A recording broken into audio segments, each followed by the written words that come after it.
네, 기술적 분석입니다. 자, 시장 상황 한번 살펴보도록 하겠습니다. 자, 먼저 나스닥 같은 경우 지난주 금요일에 2.4% 정도 빠지면서 하방 에너지를 계속 만들어가는 흐름이 나왔습니다. 자, 지난 영상에서 강조를 드렸듯이 반등이 한번 나왔다가 이 부분을 무너뜨리면서 확 빠진 상황이에요. 그렇게 되면 여기에서 매수가 들어가셨던 분들은 바로 탈출하고 싶은 욕구가 강해지게 되고 이 부분을 바로 돌려주는 경우는 드물다고 말씀을 드렸습니다. 호재가 있을 때 이런 모습이 나오긴 하지만 지금은 그런 상황이 아니기 때문에 지금 여기에 있는 물량들을 하방에서 흡수하는 기간이 필요하다라고 말씀을 드렸어요. 그렇기 때문에 하방을 좀 더 그릴 수 있다라는 말씀을 드린 바가 있습니다. 실제로 지난주 금요일에도 보시는 것처럼 나스닥 기준 2.5% 가까운 하락이 나온 상황이고, 자, QQQ나 S&P 500도 2% 가까운 하락들이 나오면서 전체적인 시장이 조정 흐름을 가져가고 있는 상황이에요. 반도체 같은 경우는 좀 더 강하게 5%가 넘는 하락이 나오면서 일단 200일선을 돌파하는 흐름까지 나왔습니다. 그럼 앞으로 우리가 대처를 어떻게 해야 되느냐가 상당히 중요해지겠죠. 자, 1차적으로 우리가 신경을 써야 되는 부분은 1차 지지선을 확인을 하는 겁니다. 그러니까 파동상으로 지금 하방을 그리는 파동이 1차 파동이 움직이고 있는 상황인데, 그럼 어디까지 떨어질지를 예측을 해보는 게 중요하다라고 생각이 돼요. 나스닥 기준으로 말씀을 드려본다면 보시는 것처럼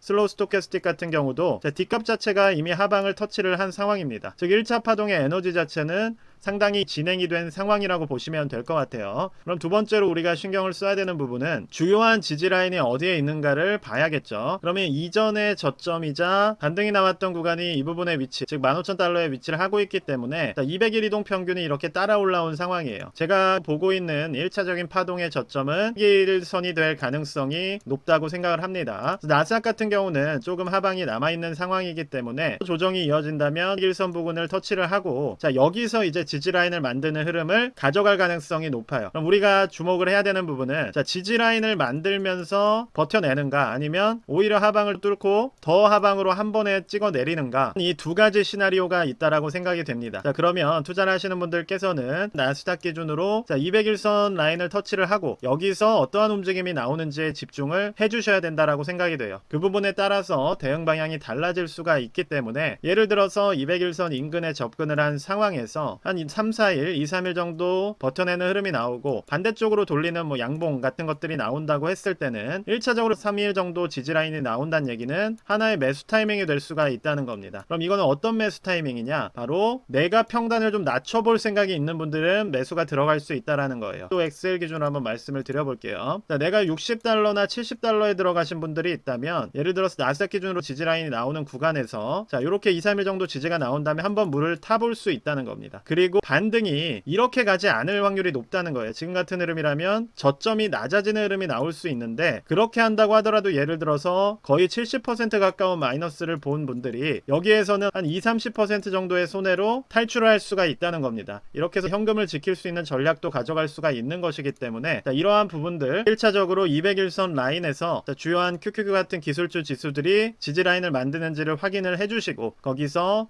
반등이 나오는 흐름으로 방향 전환이 되었을 때는, 자, 이걸 내가 평단을 낮춰서 탈출할 수 있는 기회로 봐주시는 게 저는 필요하다라고 생각이 됩니다. 그럼 만약에 이 부분이 돌파가 된다면 어차피 현금 비중을 높게 가지고 있는 분들이 있기 때문에 그때는 하방 저점이 어디까지 가는지 지켜보시면 된다는 거예요. 자, 두 번째로 드리고 싶은 말씀은 파동을 준비를 해야 된다라는 거예요. 200일선 지지가 나온다고 해서 거기서 끝나는 것이 아니라, 자, 이후에 파동이 어떤 식으로 움직이는지를 지켜봐야 된다는 겁니다. 장기적인 조정, 즉 침체 추세로 갈 수가 있어요. 그러니까 많은 분들이 지금 어떻게 보면 조정이냐 침체냐를 가지고 고민을 하시고 계신 상황인데, 이 부분은 우리가 고민한다고 알 수 있는 부분이 아니라고 생각을 합니다. 만약에 조정이라고 한다면 이전처럼 200일선 인근에서 이렇게 다시 재상승의 구간을 만들어갈 확률이 높아지는 것이고, 그게 아니라 침체라고 하더라도 일단은 기술적으로 1차 파동을 상당히 큰 낙폭으로 가져갔기 때문에 반등이 나올 수는 있어요. 근데 반등이라는 것이 이전처럼 다시 정배열로 올려버리는 것이 아니라 데드크로스를 만드는 흐름으로, 이런 식으로 움직일 수가 있다는 겁니다. 그렇게 되면 20 21선도 이렇게 따라 내려올 것이고 장기적으로는 이러한 조정 구간을 만들어갈 수가 있다는 거예요. 이거는 장기적인 경기 침체가 왔을 때 2022년과 같은 흐름으로 움직일 가능성이 생긴다는 겁니다. 그럼 이거는 우리가 보면서 판단을 해야 되는 것이지 미리 맞춘다고 내가 여기서 뭐 풀숏을 들어간다거나 이런 식의 투자를 해서는 안 된다는 거예요. 그거는 리스크를 상당히 높여줄 수 있는 행위가 되기 때문에 그런 부분들을 고민하시기보다는 앞서 말씀드렸듯이 주요한 핵심 변곡점마다 어떤 움직임이 나오는지에만 집중을 하시면 된다는 겁니다. 자, 1차적으로 말씀드린 건 200일선에서 1차 파동이 끝나는지, 두 번째로는 반등이 나오는지, 반등이 나온다고 했을 때는 고점이 높아지는지 낮아지는지, 자, 이런 부분을 가지고서 우리가 추후 계속해서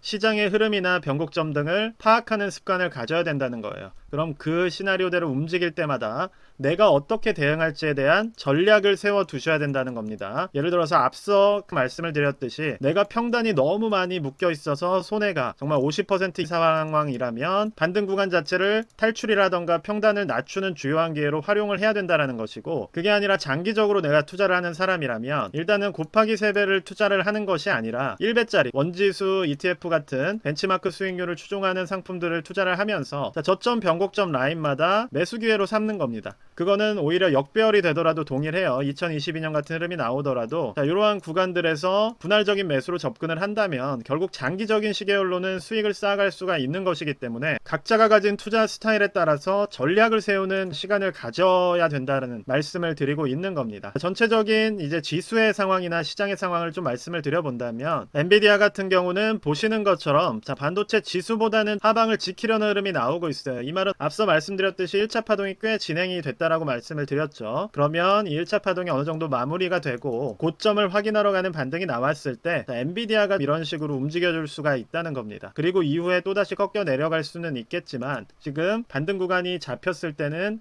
오히려 엔비디아가 주도하는 흐름이 될 수가 있다 라는 신호를 보여주고 있다라고 생각이 되고, 테슬라 같은 경우도 지금 하방을 계속 확인하러 가고 있는 중이기 때문에 결국 정배열을 유지를 하는지 그 부분에만 집중을 해주시면 될 것 같아요. 기존에 있던 주요한 매물대 추세 라인을 홀딩을 해주는지에 집중을 하셔야 되고, 만약 그 부분이 무너진다면 강한 하락이 나올 수도 있는 겁니다. 최근에 인텔 같은 경우가 이러한 움직임이 나왔죠. 그래서 참고를 해주시면서 테슬라도 대응 방향을 유사하게 가져가 주시면 될 것 같아요. 지지라인이 무조건 지켜지는 것도 아니고 뚫릴 수도 있는 것이기 때문에 그때는 내가 대응해야겠다라는 생각을 가지고 대응 전략을 고민을 해두시면 좋을 것 같습니다. 자, 지금은 채권 수익률 자체가 강하게 떨어지고 있는 상황이에요. 거의 패닉인 수준으로 빠지고 있기 때문에 반대로 TMF 같은 경우가 에너지를 받을 수가 있겠죠. TYD도 동일합니다. 결국 이거는 침체로 인한 급격한 금리나 부분에 대한 기대감을 드러내고 있는 것이고, 이 부분이 아직은 확정적이진 않아요. 그쵸? 앞서 말씀드렸듯이 뭐 침체가 왔는지 일시적인 조정인지 뭐 고용지표들이 안 좋게 나오긴 했지만 뭐 다음 달에 회복될 수도 있는 거예요. 이제 첫 달에 신호가 나온 것이기 때문에 그런 부분들을 고려한다면 이제 1차적인 파동으로 확 내려간 뒤에 또다시 조정 기간을 가져갈 가능성이 높습니다. 그래서 지금 위치에서 너무 비중을 투자를 하기보다는 뭐 만약에 모아가신 분들이 있다면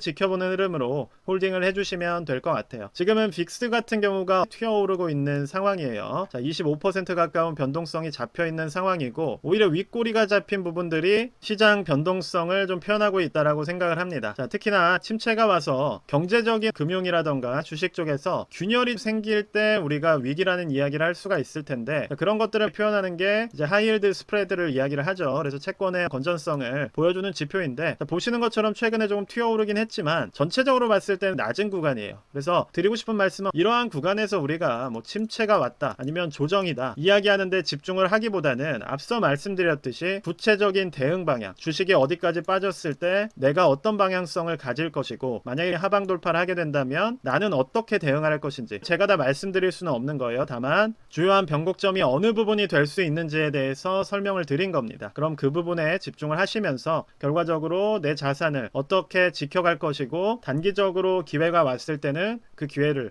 어떻게 활용하실 것인지에 대해서 미리 고민을 하시고, 아침에 일어나서 혹은 뭐 점심에 커피 한 잔 먹으면서 노트북이나 공책이나 이런 거 하나 드시고 시나리오를 한번 점검해 보시는 게 정말 중요한 과정이 될 수가 있습니다. 그러한 시간을 오늘이라도 가지시기를 부탁을 드리면서 오늘 영상은 마무리하도록 하겠습니다. 감사합니다.